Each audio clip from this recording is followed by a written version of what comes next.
Hello and welcome to Season 12, Episode 15 of Unlimited Opinions. I'm Adam Bishop. I'm Mark Bishop. We are, of course, reading Allan Bloom's The Closing of the American Mind, this time finally finishing up this very long, sort of three-part chapter that we've been reading through, this time talking about Swift's doubts and Rousseau's radicalization in the German university, which kind of takes us up to the end of this very, very long sort of book within a book, where he's sort of Yeah, trying to trace somewhat of sort of the history of developments in education, but also sort of going on these other sort of philosophical tangents, it seems, at some points. But he does kind of draw it all back in to the university at the end, where he's talking about what is education, how did the university develop around these systems, especially towards the end of this chapter. yeah. The final paragraph finally Right. answers the question I've been asking myself and the listener during the last couple episodes. Hmm. Why is this long chapter here? And he Hmm. answers it very well. I mean, I don't know Hmm. if you Yeah. want to read it, but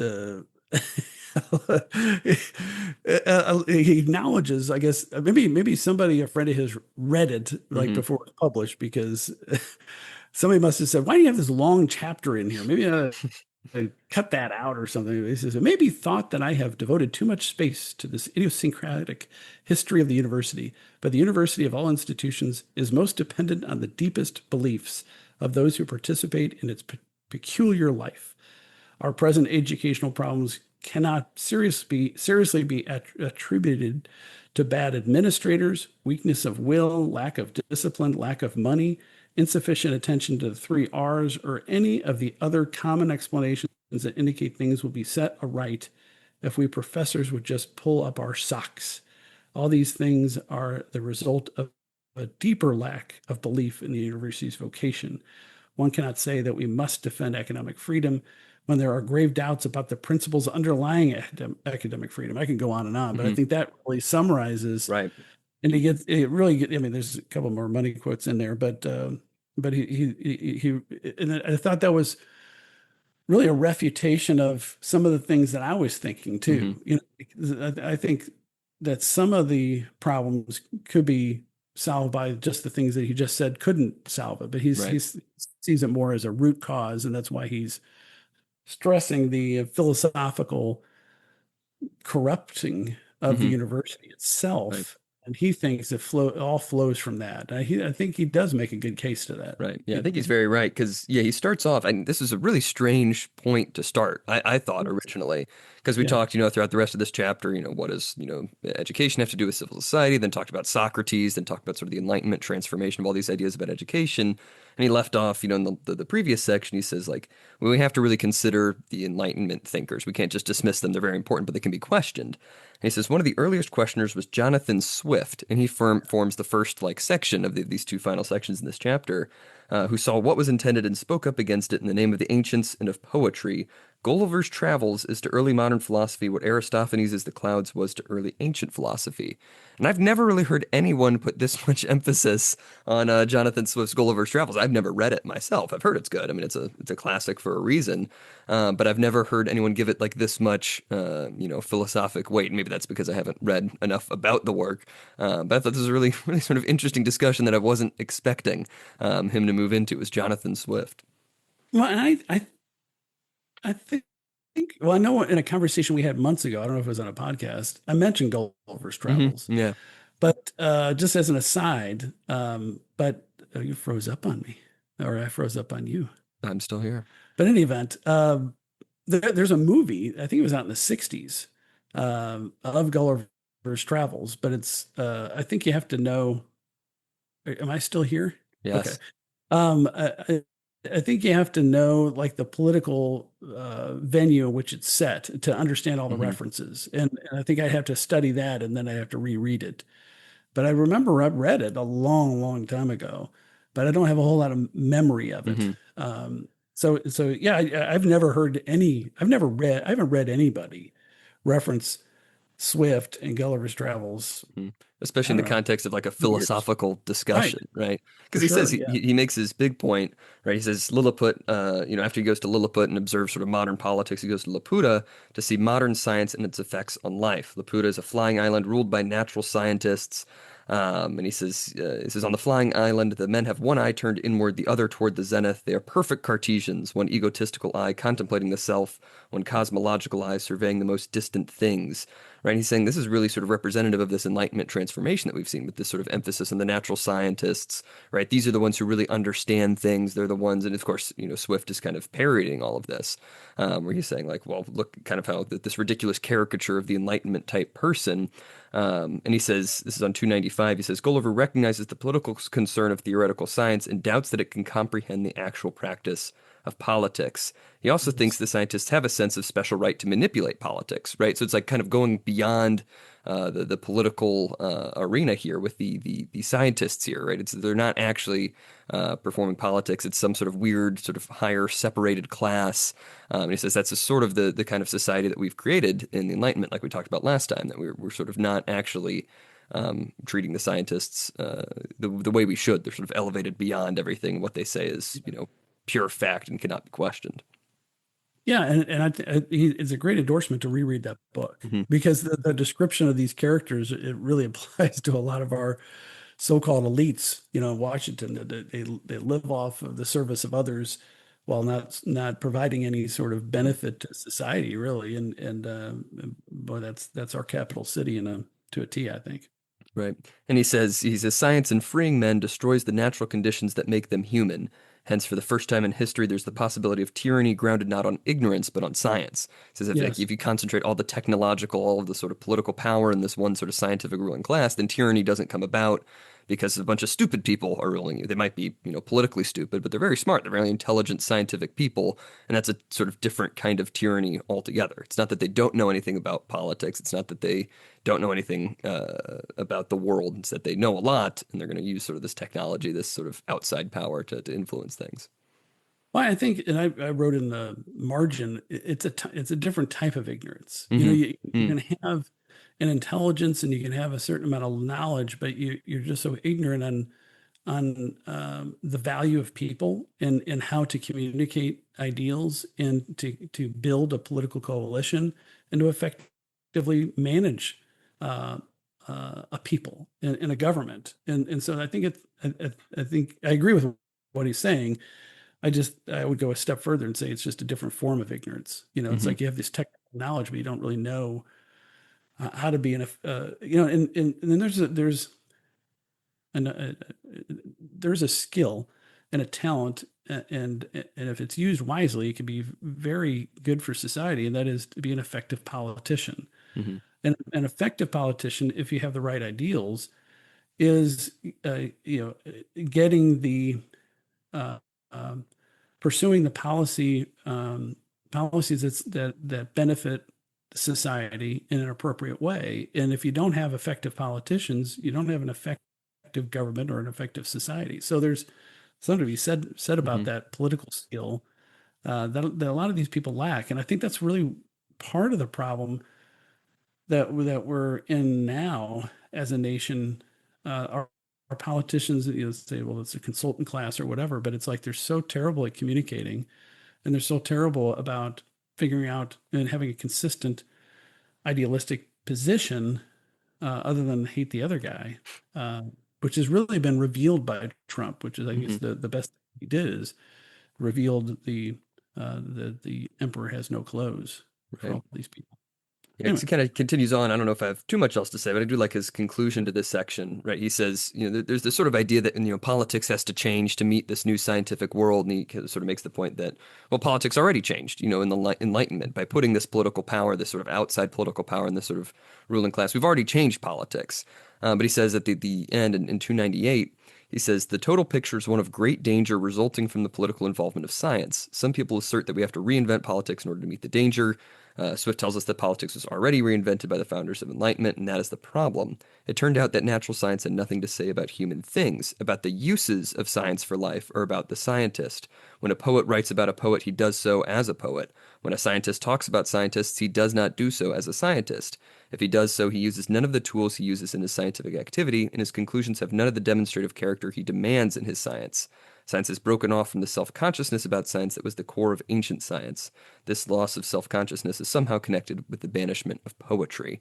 He kind of continues on to the next section from there. But that's kind of what we were talking about. I don't know if it was last time or the time before, but in the point about like to argue in favor of everything being scientific and everything being empirical, you have to move beyond sort of empirical, right? You have to make these sort of different sort of logical or sort of appeals to emotion to do that thing. And it's something that I don't think scientists recognize. You know, if you're sort of this really hard and fast scientist, well, I'm just proving that based on the data, blah blah blah blah blah. But by drawing those conclusions, you're moving beyond empirical study, right? You have to move into something else. But we've sort of treated it as if that itself is fact, right? The poet knows he's talking as a poet when he's talking about poets, but the scientist does not talk as a scientist when talking about the need for scientists. Yeah, I have two thoughts on that. Hmm. One is I don't know if I'm noticing it, but I'm seeing more often the praise of poets and poetry. I mean, Mm, granted, this book is filled with it, but I'm noticing it at other places too, and I don't know what to think about that because I've never been a big fan of poetry. The other I think part of it is tied in with what he says going back a page, which is hmm unusual for mm, where he says, he's talking about, this emphasis on science that you were just talking about, like this technical science. He says the condition of natural science in the Soviet Union is the dreadful culmination of Swift's prediction. It is a tyranny founded on science. And I think there's a lot of truth to that kind of utilitarian, where you don't have, religion and even art is only used for the benefit of the state or the government hmm or that type of thing. And I think there's a lot to be said for that. And his argument is that's the logical conclusion that you come to from this kind of dehumanizing and desecration of man, where you're just emphasizing scientific advancements and only reason, right. and not anything beyond that. So I don't know what to think about poetry. Mm, That group that we you tagged along with hmm me over the summer, and that was the first time since probably high school that I ever listened to anybody reading a poem out hmm loud. I mean, it's been a long time. right. That's actually pretty cool, and I really don't know what to think about that. Hmm. Are you a fan of poetry? Oh yeah, I'm a big fan of poetry. I Really? mean, yeah. Oh, I mean, I need to read more of it. I need to be because I mean that's one of the big problems. I mean, that's that Tolkien paper that I think I mentioned I'll be presenting just this coming week, just a few days. I think I mentioned that last time. That's one of his big complaints. Tolkien's in this letter to his son in 1956. It's letter 192A. If you have the expanded and revised edition of his letters published in 2023. But he talks about it in his last section. He sort of lists all these problems with modern society. Right, people are increasingly irreverent in the church, both laity and clergy. You have professors yelling at each other, calling each other fascist. This is in the context of the Suez Crisis. So you have Yeah. Oxford dons yelling at each other, calling each other fascist over disagreements. Right, and this is happening back in 1956. And it's a very prescient sort of Yeah. warning. And at the end, he's writing to his son. He says about his grandson's English course. He says, "Don't worry too much, but I do have a big problem with how teachers are just prioritizing the essay, this sort of boring adult form, rather than teaching them anything about poetry." And he Interesting. says, you're seeing this thing, and what I argue in the paper is that throughout his essays and letters and stuff, he sets up this dichotomy between like this fuller understanding of language, where it's both artistic and scientific. It sort of shapes who a people is, and it's this gift from God. Just language itself is a gift from God, versus just the pure communicative aspect of language, right? And that's sort of the modern study, and that sort of happens during Tolkien's lifetime. You see that shift in the study of language to being more even biological thing once Chomsky comes on the scene, where it's like this biological process purely just focused on sort of the natural language communicative processing. And essentially, that's what you see in his political opinions as well. He says we just made everything very utilitarian. You sort of Mhm. stripped away all of the things that make the thing itself, and you're just focusing on how do you convince someone of something, right? And that's his big gripe, right? What is the essay? The essay is the way in which you use words to convince somebody else of something. And there's a lot of good in the essay, but he says if you're not teaching poetry, you're not connected with the past, right? With your ancestors who wrote these great, beautiful poems. You're not going to appreciate the art that's around you. You're not going to have this idea of language as this gift from God, right? You have to have more. You have to have this fuller understanding of language. If all you're doing with language is just trying to convince someone of something, then that's like a quarter of all that language is, maybe. Yeah. So I That's a think I good think point. that I think that's part of the interest in the return to poetry, the renewed interest in poetry is recognizing that we lose something if we don't have a lot of poetry, and that's sort of a relatively modern thing. I mean, I didn't learn hardly any poetry or any Right. really in depth anything about poetry. I remember having poetry sections, which I think were somewhat poorly taught, and nobody in sixth grade cared because we didn't Right. read any poetry ever, and it was just sort of thrown on us, and we weren't really explained what meter even is and things like that. And it's kind of just disappeared a lot from the Yeah. education system, except in small pieces. Yeah. Well, I would say that the only you would have been exposed to poetry, but in the form of children's books that Right. rhyme. Hmm. I mean, I was just thinking of all the little kids' books. They're all really poems. Now, Hmm. think about it. So, but you're not studying it. But Right. other than that, I never Hmm. emphasized or even talked about Hmm. poetry. Right, because it took me until undergrad to really learn anything about meter, and that was in the context of my classics courses, not even Mm, in linguistics, really. Not in any of my high school English courses did we really get into what meter is. It took me until we were learning about Latin and Greek, because all of that is so yeah, dependent on the meter that they use and the very specific styles along with it, different types of meter. And you just don't really talk about that in the context of English anymore, unless you are specifically an English major and you are yeah, specifically interested in poetry, poetry. right? And so we've pushed it to like this niche subject in the university rather than something that children, I think, should learn. Yeah, because I learned it in high school, Hmm. probably as a freshman. Huh, Right. We interesting. learned like maybe what a limerick is, and we Yeah. talked about rhyming in like second grade, but that's like about it, you know. Hmm. Yeah. Well, that's an excellent defense of poetry. Thank you. Thank you. That's the same letter where he says, "Beware, all leftists are anti-philology." So I think that's all related to his philological thoughts.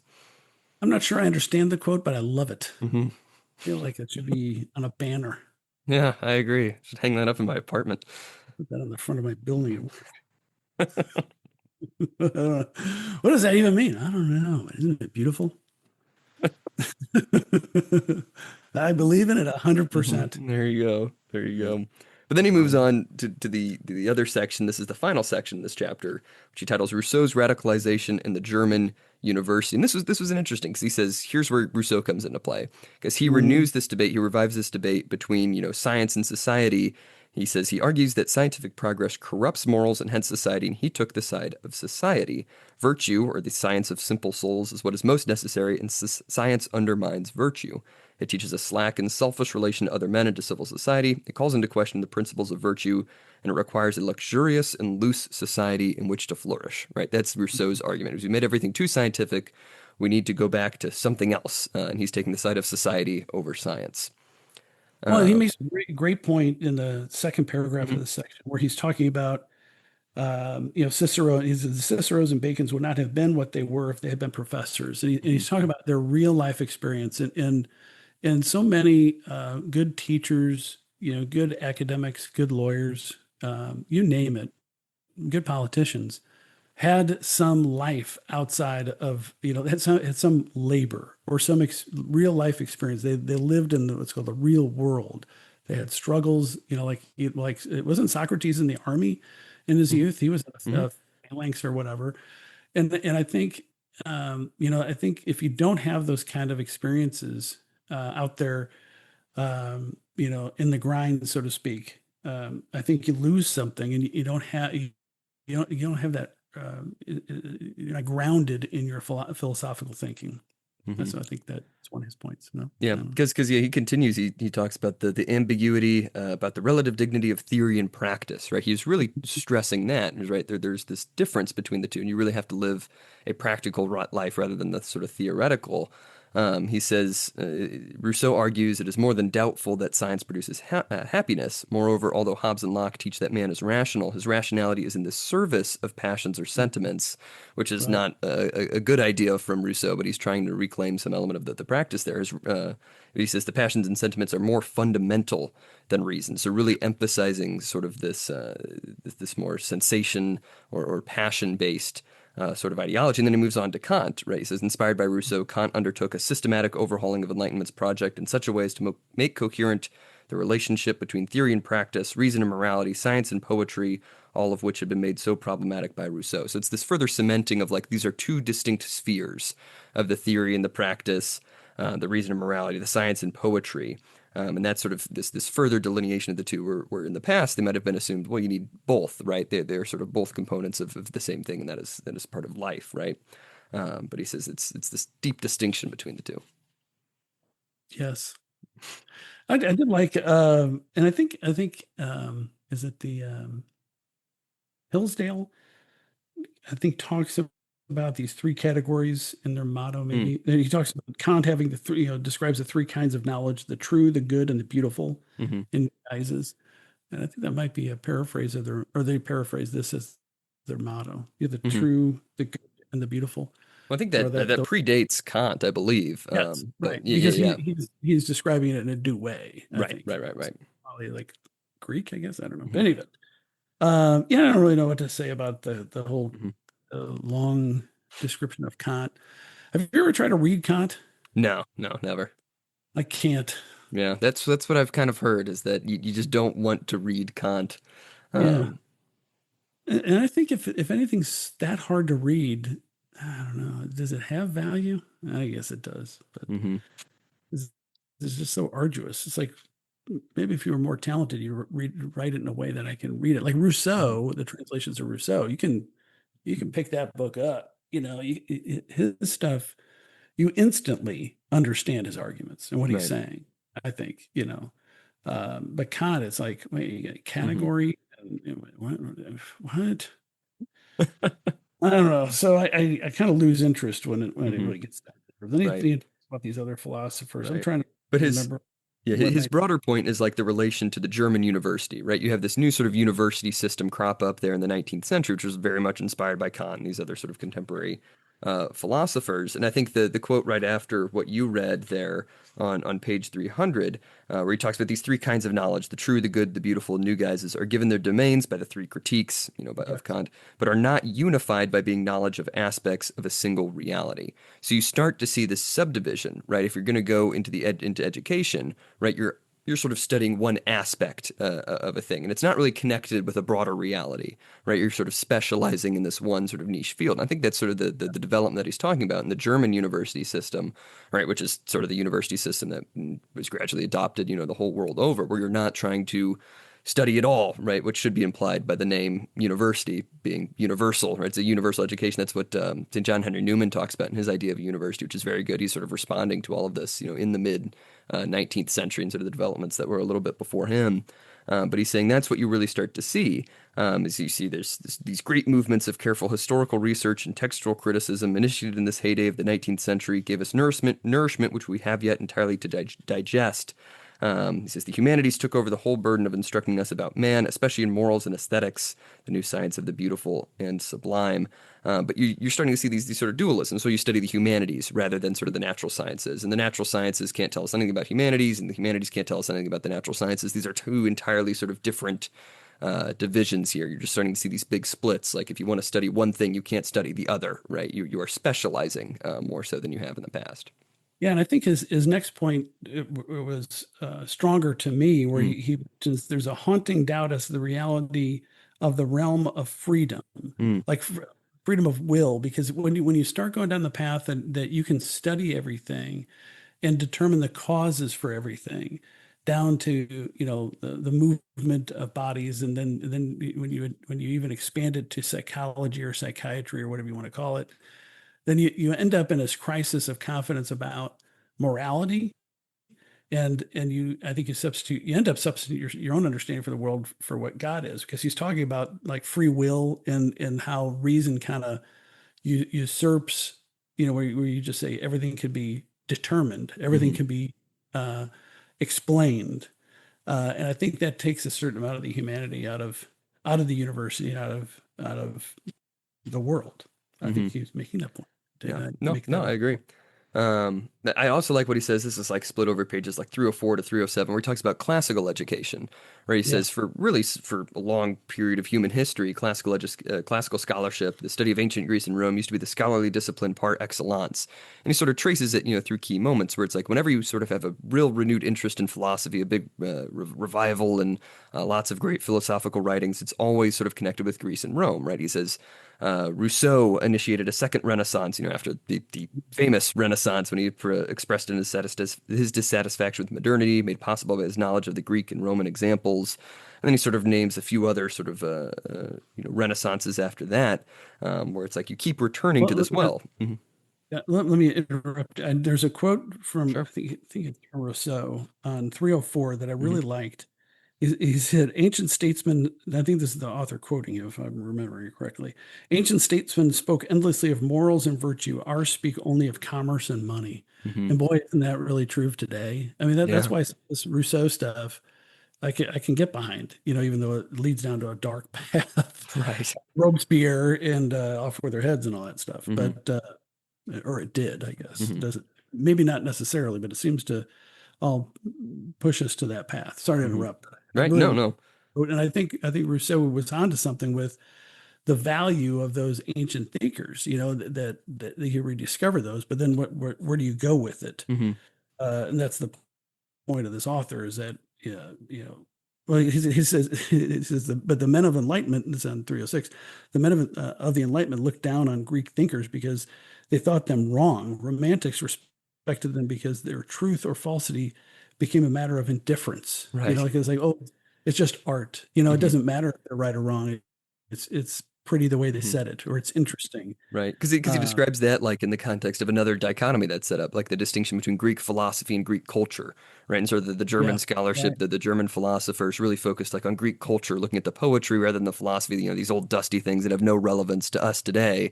And so you can have a very romantic appreciation of Greek culture and Greek poetry because ultimately it doesn't really matter to you if it's expressing, true ideas or not. But everybody who sort of deals with Greek philosophy is just sort of dismissing it as the stuff that's irrelevant to us today. He says that's sort of the ebb and flow that we keep seeing, this dichotomy that comes up. But then he says, we see Nietzsche come around, and Nietzsche was a classicist originally. I think actually a philologist more specifically. But he kind of participates in that where he talks about, culture and the folk mind and things like that, which isn't too important to go into here. But he's talking more so about creativity and that culture rather than the philosophy. But then he says on 307, after the great moment in German thought of Kant, Goethe, Schiller, and Hegel, in which the rediscovery of Greece played so important a role, Greek scholarship retired to the universities where it was again a dead piece of learning, unable itself to inspire or produce a compelling vision that could transform men. It became studied by bourgeois professors who educated bourgeois men for whom, as with Aschenbach, the Greeks were just, quote, culture. The Greek splendor, which had Yeah, formed such heroic figures just a half century earlier, became a mystery, and just sort of removes itself from education. And I've looked at that yeah, sort of in the context of the United States for a couple essays and whatever that I've written.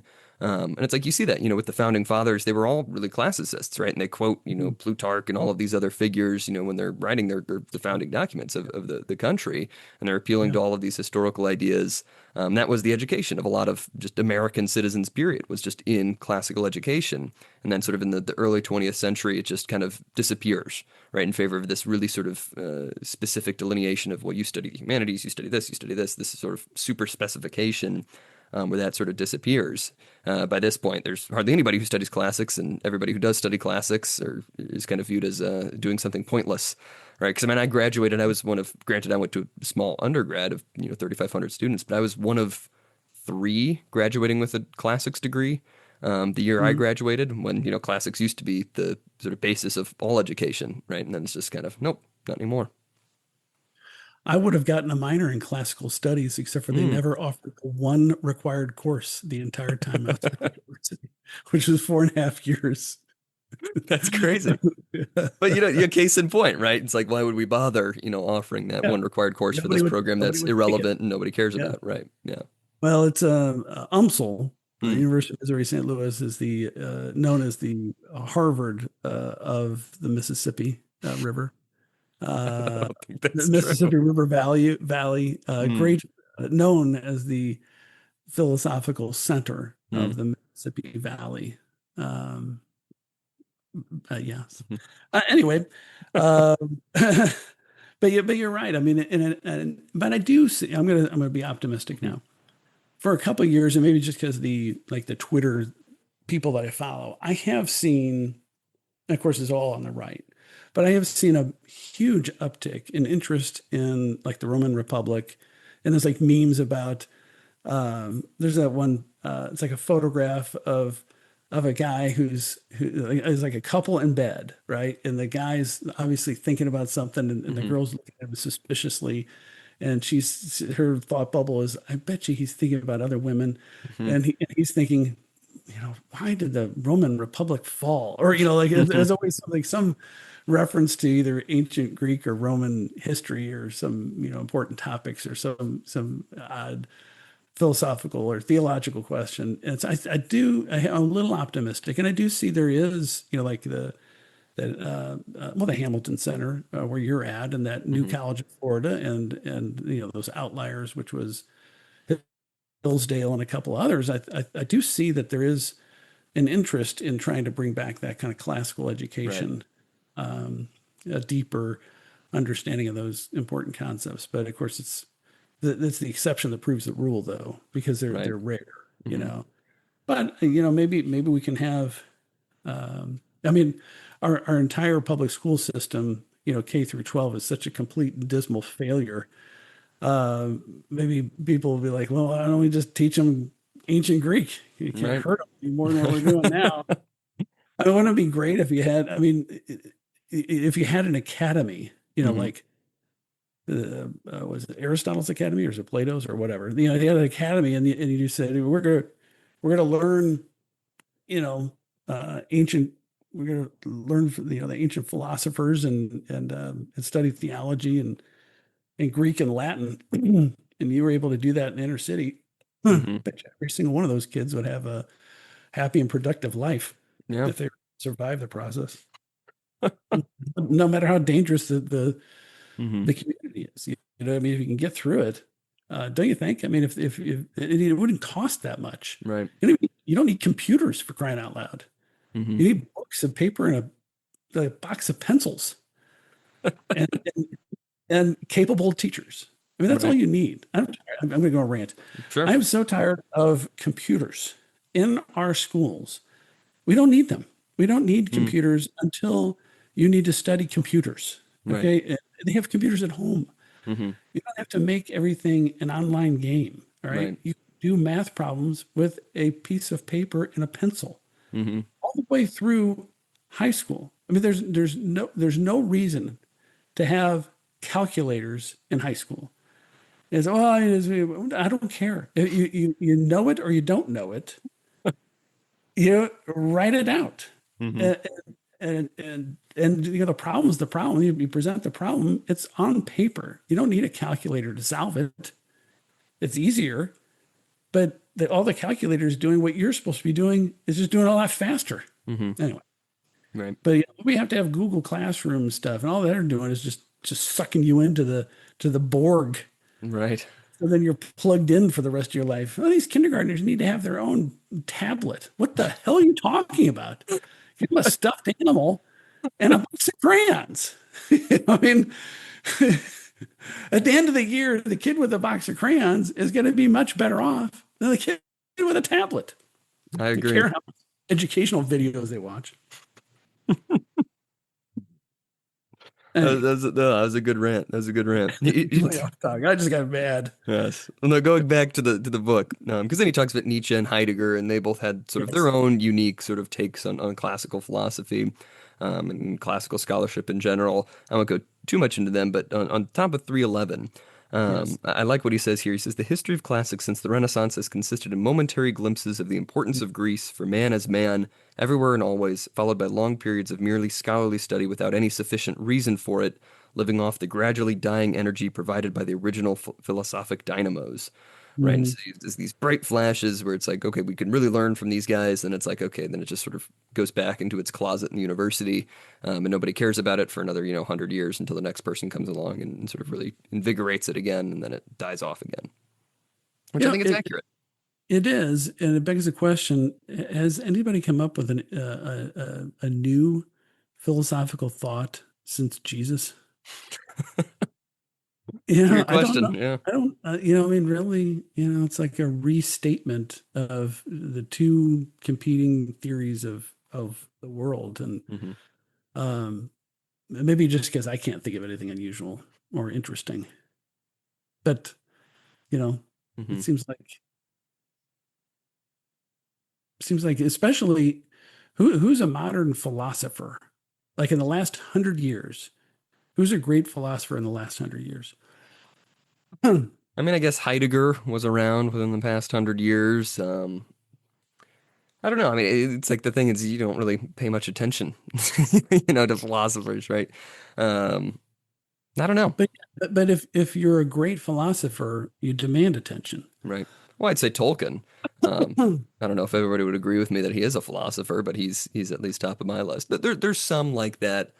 I think a lot of them end up being more so like they don't develop their own theories, right? And it's like kind of what you're saying, they're not sort of articulating something new. But a lot of the really great philosophers that people are really interested in that are sort of modern are those who are defending the traditional, right? And because I mean, I guess you do have like Foucault and sort of these modernists who I don't think are very great philosophers, but have had a lot of impact that a lot of people follow in line with. And then the people who are sort of on the other side, the C.S. Lewis, I think, is another example that people really look to as sort of a modern thinker, but as a defender of Christianity. And I think that's what a lot of it is like a lot of the great ones, at least in my opinion, are just the defenders of what came before them, right? They're not the ones innovating. They might have new and interesting ways of looking at things, but they're not like creating their whole entirely new system that they're trying to argue for, if that makes sense. Yeah, it does make sense. And do you think that Jesus caused, Jesus caused the end of philosophy? I could be In persuaded. in a sense, he's the pinnacle of it, right? Hmm. Right, right. Well, I mean, he's certainly sort So, of the hinge point of all of human history. This is the incarnation, right. right? I mean, that's when everything changes. Yeah, I mean, I could be I don't persuaded. know I have to why think I about don't it know why more. I'm thinking that's an original thought to me. It is an original thought to me Hmm. because I had thought it before, um, but like every good philosopher, thinker, the ones that I consider really admirable and Hmm. really have compelling arguments after having read a lot of this stuff over the years, um, are the really the Catholic apologists. Right. The Thomas Aquinas, the Saint Augustine, Newman, um, Tolkien. Hmm. C.S. Lewis is not Catholic, right? No. He was just a Christian Hmm. advocate. If you you know like you're talking about, trying to the philosophers are trying to shore up Hmm. the traditional theories, but really that's Judeo-Christian philosophy. Right. Because I mean, they definitely And came so, up with I mean, new ways to think about it. Like Thomism is a distinct system in itself, and that's not to yeah, diminish, St. Thomas Aquinas's, impact on philosophy, because it's huge, especially in right, kind of taking right. a lot of the Aristotelian concepts into the Middle Ages. And same thing with Tolkien, right? Just because he's working within the Catholic system, I think a lot of his discussions on fairy story and subcreation are really unique to him, but fit True. within that broader philosophic tradition. And so it's like those little innovations within the bigger picture, I think are what are more meaningful rather than saying, well, I'm just going to start anew, right? I'm just going to come up with my own new system. I don't think there's a lot of people who are really interested in doing that or have succeeded in doing it. I'm sure there's some people out there. I mean, Marx might be the most influential one still today that I can think of that was trying to think of an entirely different way of viewing history. And of course, Yeah, there are still plenty of Marxists out there, right. who've fallen in sort of that line of thinking. But yeah, I don't know. I don't know. Yeah, interesting. I'll have to give some thought to that one. Yeah, yeah. To go back to the book just here for the Oh, I thought we were end. done. Well, I thought just to say a couple more things. making it very brilliant and Yes. Well, no, that was good. But he says, kind of to wrap things up, and you had that good quote of the very yeah. last paragraph.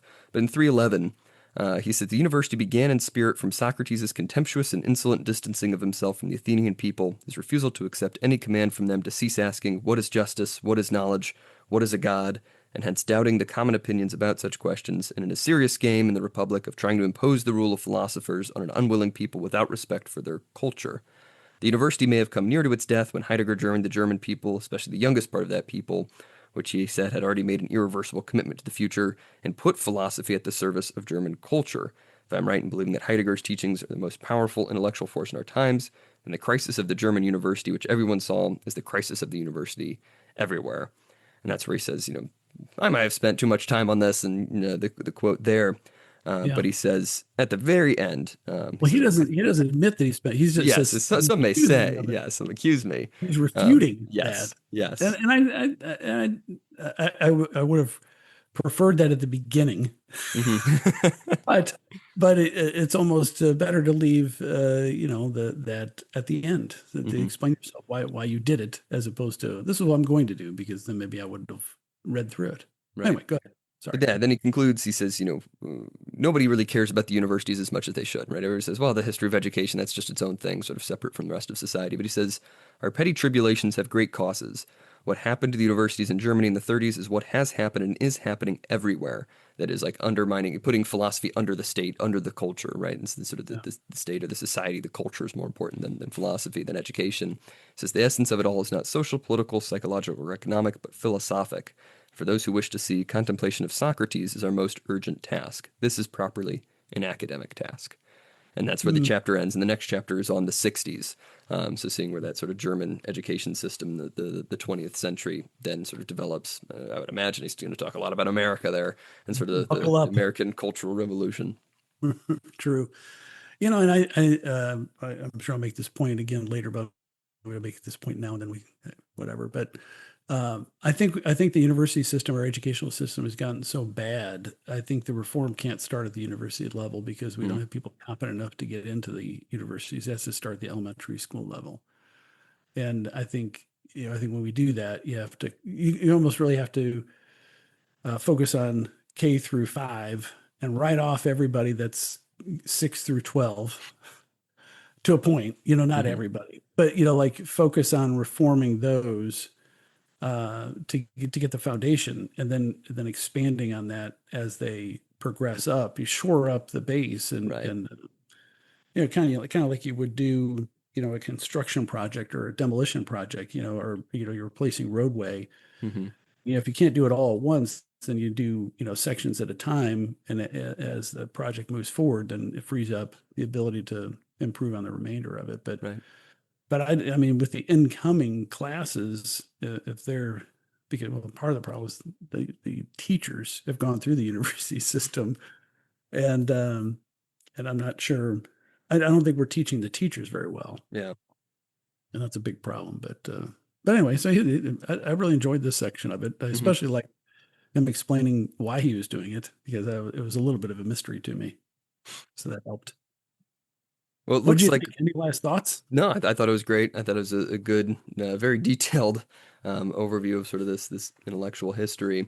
I was just flipping ahead. It looks like we have the chapter on the 60s and then a decently long chapter on the student in the university. Maybe that'll be split up into two, and then an afterword. And then that's the end of the book. So maybe Yep. 3 or 4 episodes left. And then we'll be looking at another book for season 13, I think. Nice. Yeah. So if you want to keep doing it, I think you have to Yeah, pick out a book. yeah, yeah. I'll think on it. We'll see. Yeah. All right. Well, do you have any other thoughts? I got to look into the matchbooks. Oh, that's right. I forgot about those. And now I'm thinking about banners, but figure out something. That's a good thing to think about. Well, this has been season 12, episode 15 of Unlimited Opinions. You can of course follow us on Twitter at ULMTD Opinions. I have been Adam Bishop. Still Mark Bishop.